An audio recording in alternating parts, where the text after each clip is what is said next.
Welcome to the Game Time Show here from our studios at East Legon, where we talk everything sports. We are here once again on your screens to give you the Game Week 5 EPL review show. And it was full of drama, a lot of anxiety. Some colors have changed to purples. From blue, we have bridges collapsing. We'll go into that in a bit, but before we do that, I would like to welcome my guest on the show today. Michael, what's up? I hear say your color mix plus red, so now you are purple. I don't know how you what you have to say. You're still the The blues, Blues, yeah. blues Still the forever. world champions. The Blues. Losing one game is in the end of the competition. Not just one game, but how the loss came about is all Well, playing we'll, into that. we'll delve deep into that. I have Right. a lot of things to say. I about agree that with you. also. Isaac, how are you doing now? Oh, I'm doing well. Great. The old man is still savaging your season. Oh, he's a player. We pay him. So you have all your hopes on a 40-year-old Oh no. It's a very well balanced team. balanced team. Yes, very balanced team. All right. AC Milan being the Yes, balanced team. very balanced team. It's exciting, but then we'll have to go into details. No, I'm surprised in this age and somebody's really into AC Milan and supporting AC Milan. Honestly, I'm surprised. You can go on a break. I think Arsenal is there for the taking. You No, can no, just I'm really no, surprised. no. That somebody is a die-hard supporter No, of no, AC no. Milan. I'm sure in the olden days, but now a lot of people have moved on to the EPL. I don't know why you're still around. I can't move on. You can't move on. No. All right. Let's move on then and go into the match of the week. I think we had two matches of the week. We had that for Man U and Chelsea and Arsenal and City. That has been a rivalry that has been lingering around for quite some time now. We all anticipated on paper that Arsenal should go ahead and win this game because City was just there for the taking. Arsenal were too naive into the game and it ended up in a draw. Mike, I don't know what your take would be on this particular fixture. I think City went with a game plan and then it perfectly worked for them.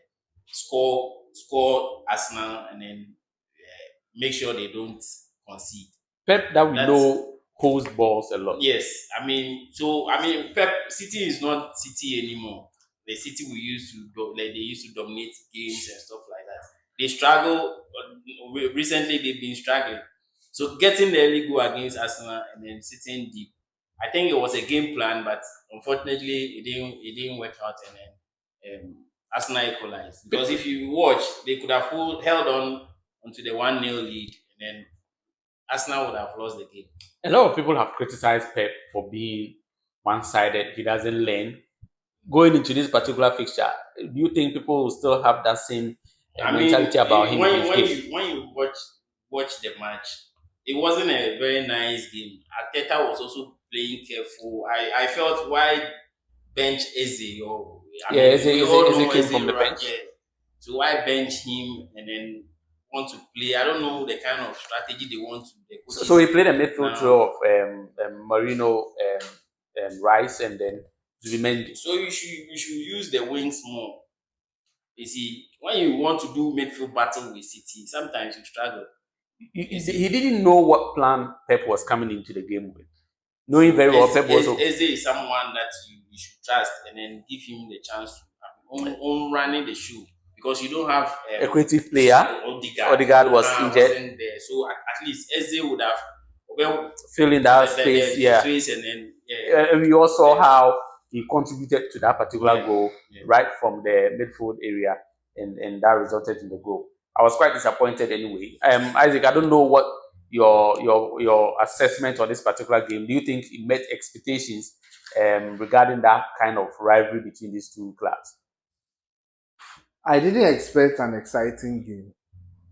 Proud to was it be after the release of the squad, No. or is it that before? Before, I didn't expect an exciting game because I think over the last 2 or 3 seasons, Arteta approaches the big games with a mindset that I don't want to lose. So he goes and he's very careful. He wants to be in a mid block very careful. If I score, nice. If I don't score, you don't score.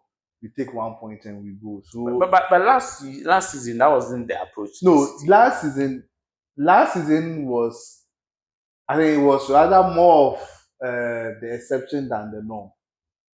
Last season, that 5 was more of an exception than the norm. That one to City And wasn't that good. yes, They and even with exploited that, City and then he Oh, no, but City exploited is with still not good now. no, he exploited with Arsenal is that still one far better. as the game was going on.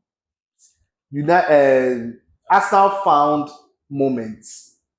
Now in the last 3 seasons, especially this season, Arsenal has changed. Ateta has changed.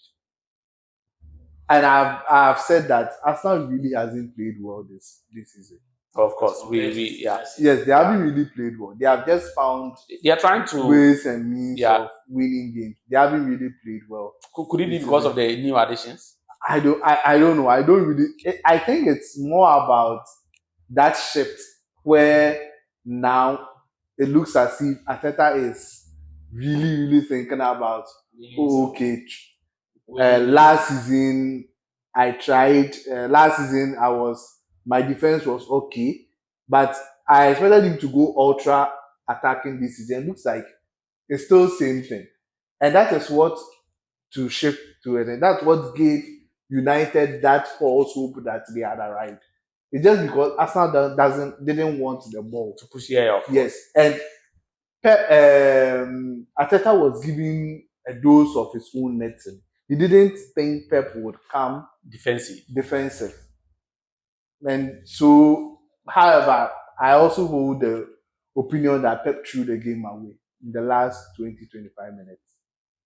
But you can also say same for Ateta, because if he had come in as an attacking force, I'm sure we wouldn't have been having this. For Ateta, we expected him to do that, right? As time went on, Ateta was now going to fight back from a goal down. So you would expect that he would bring in more people. What we didn't expect from Pep was, of course, what we didn't expect was to sit that deep in a very low block and play on the counter. It wasn't really a counter. If you look at the goal, they had 2 chances. No, the one they scored, yes. One that Alan also missed. They were all no. What I'm playing. talking about is like they were in a mid block who first half. They're around 65th minute, 65th minute, 70th minute. After then they decided, when they took Alan, they decided to go low block. So they were all what they were doing was just that ball comes and they clear it out. So you could see that Saliba and Gabriel were at the center line. They were at the center line because everybody was just at their 18 and just playing. That's why I've always said that. I don't know why. He should have just kept Haaland on.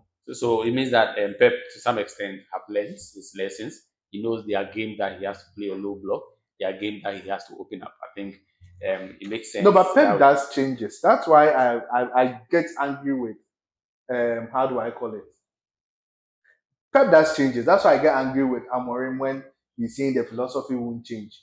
If you look at that Arsenal versus City, that ball that they passed, that John Stones went long, Haaland chested the ball, brought the ball down, gave it to KDB, and then gave a pass, and then KDB went to score.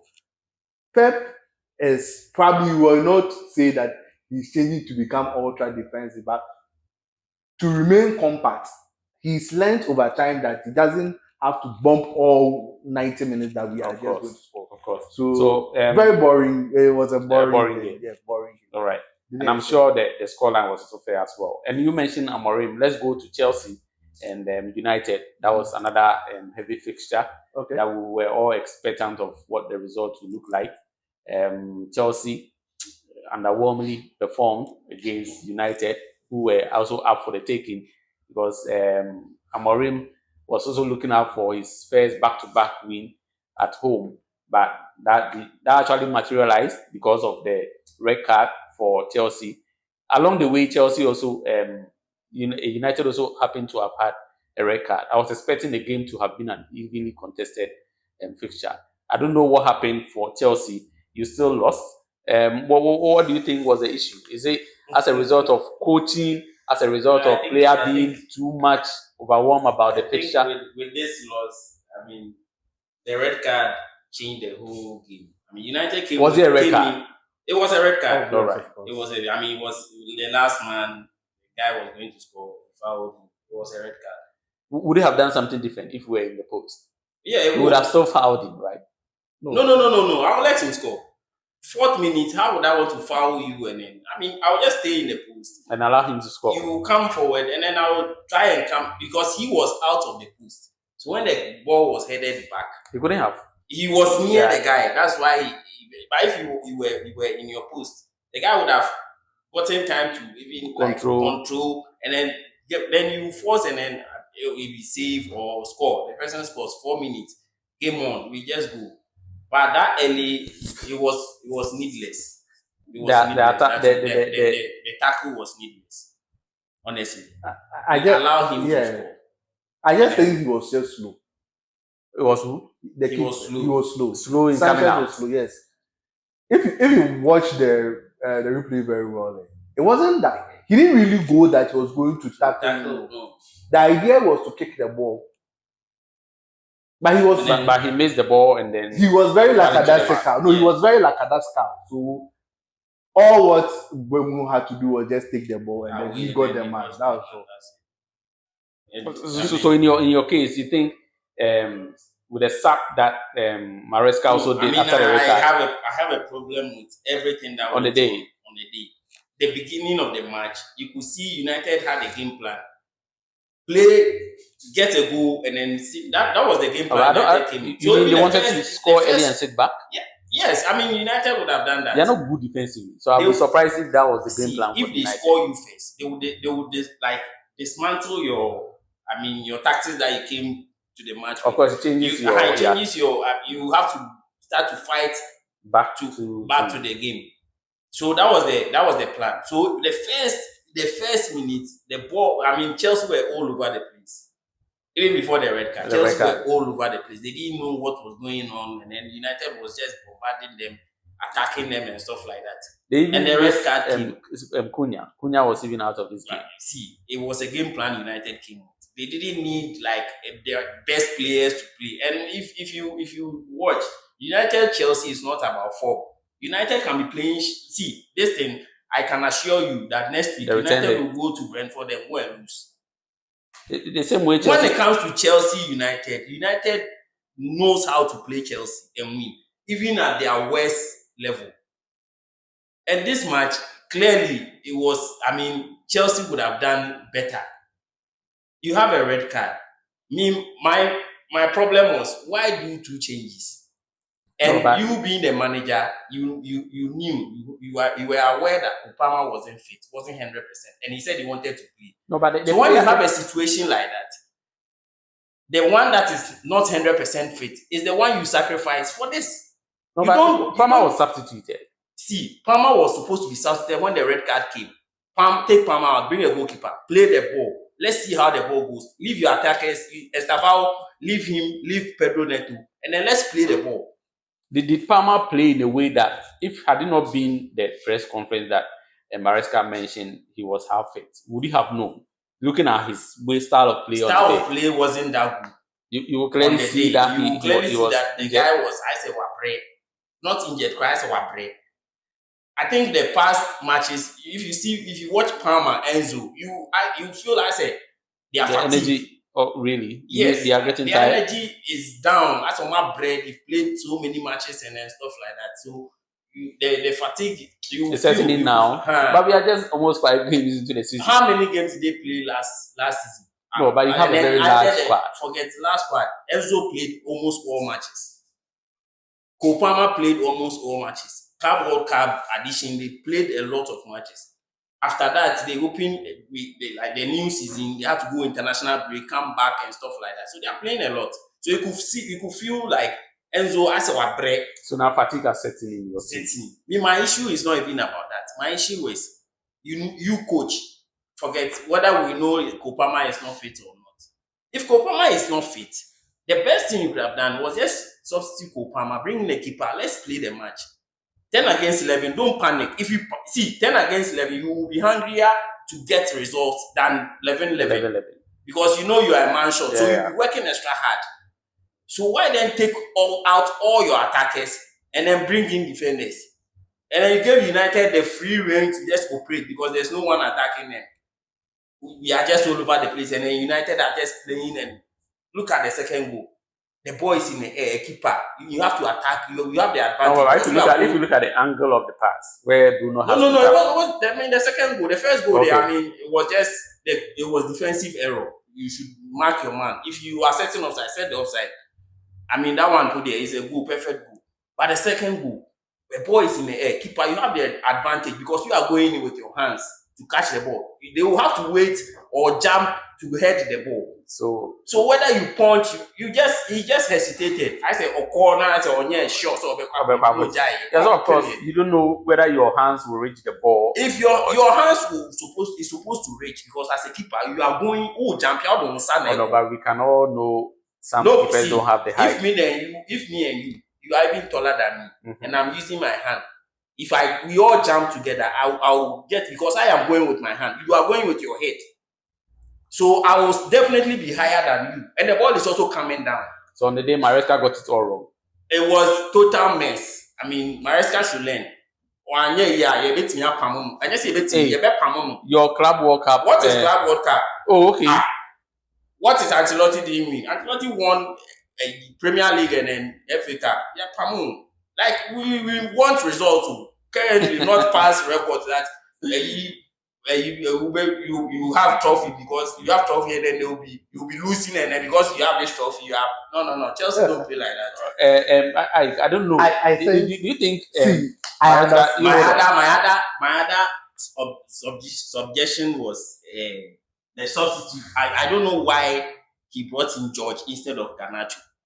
Garnacho is a former United, and that guy wants to prove a point to United that they made a mistake selling. No, but sometimes the game can get into you. You might also flop. See, let him flop. My issue is there's something like that. Confidence down when he flops. Forget flop. So the guy is coming to Old Trafford. It's not he has an issue with the manager. So you think he will play? So he wants to play and disgrace the manager that you made a mistake of signing. So the guy is hungry. So why then do you say the defender Fafana wanted to come out because he was injured? You brought Malo Gusto and then George, no a better than Garnacho. Can you compare George and Garnacho? On the day, the coaches know the preparation of their players. No. See, Garnacho and George. You are bringing George to come and do but we are saying that prior to the game, you don't know what kind of preparations that went into it. That's what I'm saying. If you want to look at the name, of course, you might want to take Garnacho over James. Yes. No, any day, anytime. You will pick Garnacho over George. Carry George, I say more hype. I don't see the boy too. Seriously. I think they want to get a price so that they sell him or what?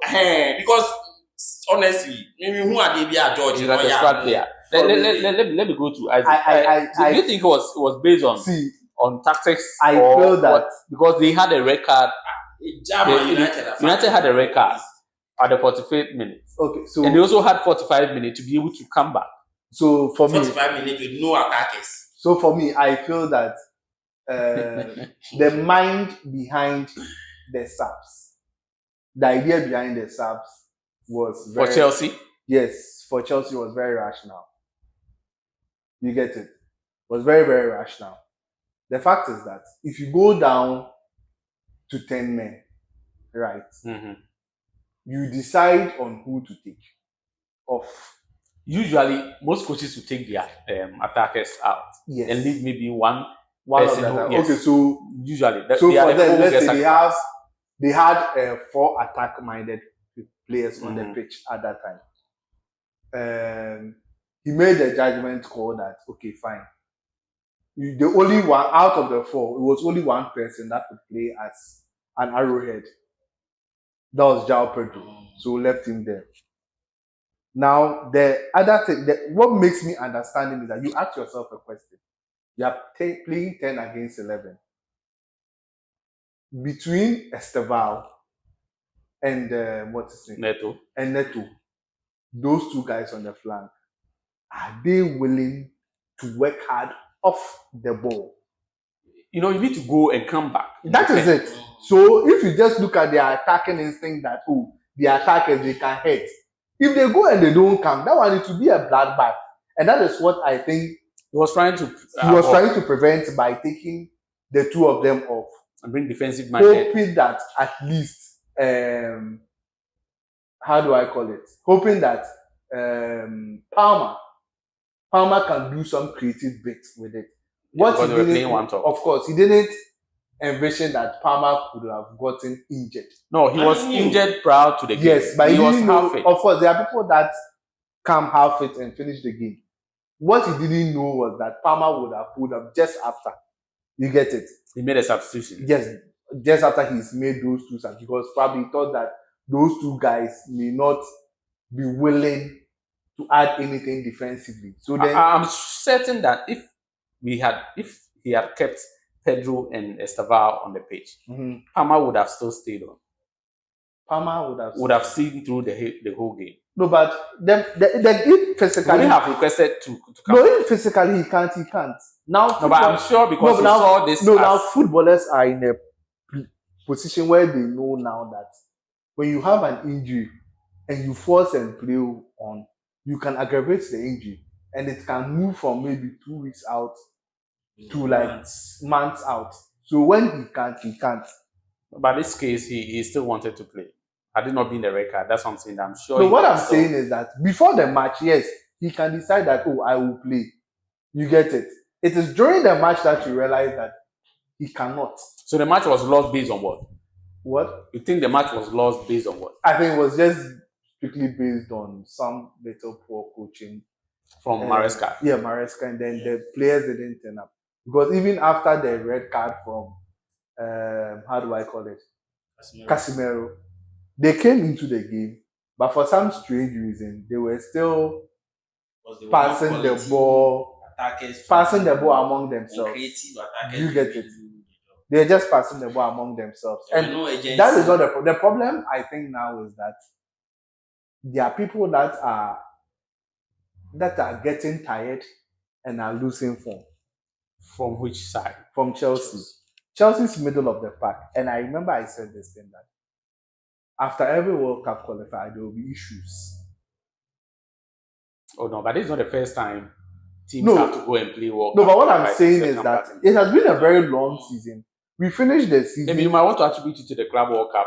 Yes, but not. No, Enzo played everything in the Club World Cup with Caicedo. Now he's still playing Argentina. He's come back, and Enzo has lost a little bit of form. Whether it is fatigue or not, he has lost form. He's not playing so well. So then a begs who was going to create for him. João Pedro will just run all his running. But by the expected probably Enzo could have moved forward. But now he can't do that job. So it was just one of those things where people do mistakes and they are just... All right. Let's go to the Merseyside derby, which is Liverpool against Everton. We're also expecting some sort of upset because it was an early kickoff. But again, Liverpool have to make a win again. They are not winning convincingly, only by a goal margin, and that has followed through in a lot of their matches, even to the East and UCL. I don't know what your take would be on this. Do you think one day to catch up with them, or is a strategy from the coach? Oh, I think, they can't sustain this thing. Winning last minute, scoring goals, and then winning every time goals and all of that. It won't. Leverkusen did same on their unbeaten record. They were winning matches like last minute and stuff like that. But you can't sustain this. And Liverpool are not being convincing enough with all the qualities and then the players they brought in. I mentioned that with all this recruitment they are making, it will be a difficult season for them. People feel Liverpool have the men to win the league. It's hands down, but it won't be that easy because even when you watch them, they are not gelling like that, and it will take time. Yes, and you feel it's because they have the winning mentality, so they will dig deep and then get to the win. How long will you sustain this? Unfortunately for everybody, they have opened a 5-point lead. Yes. So we are still early. Arsenal was supposed to be doing more to catch up with give up the Liverpool and gap. then to even get, because now the way Liverpool are going, I mean, it's not sustainable. I think If they lose one match right now, like they will struggle. And yeah, the way it's looking, that's what, because you can't sustain it. You last minute, But the point is that which match are they going to lose? See, the match you can't even predict. The match that you feel Liverpool will just walk over, then they will get their next week they'll be going to Crystal Palace, and I'm sure they're going to drop the ball. If they lose, they will just dust themselves and come back. Yeah, that's what I'm saying. That they are definitely going to drop a point next week. I don't know. Do you think it has to do with the players having time to gel to make them win convincingly, or you think it's still a strategy by the coach? I don't think it's a strategy. I feel it's early days here. People are exerting themselves here, and the people are finding their feet. I haven't seen any real convincing team yet. All right. There's not been any convincing team yet. So like I clearly stated, I think team is winning the league or something. No, it looks as if Liverpool is, because they are making the wins here and there. But I haven't seen anybody be so convinced. Arsenal, of course, are not conceding, but they are not playing well. Yeah. So for everything, you have something that you can say. Ups and downs. Yeah. All right.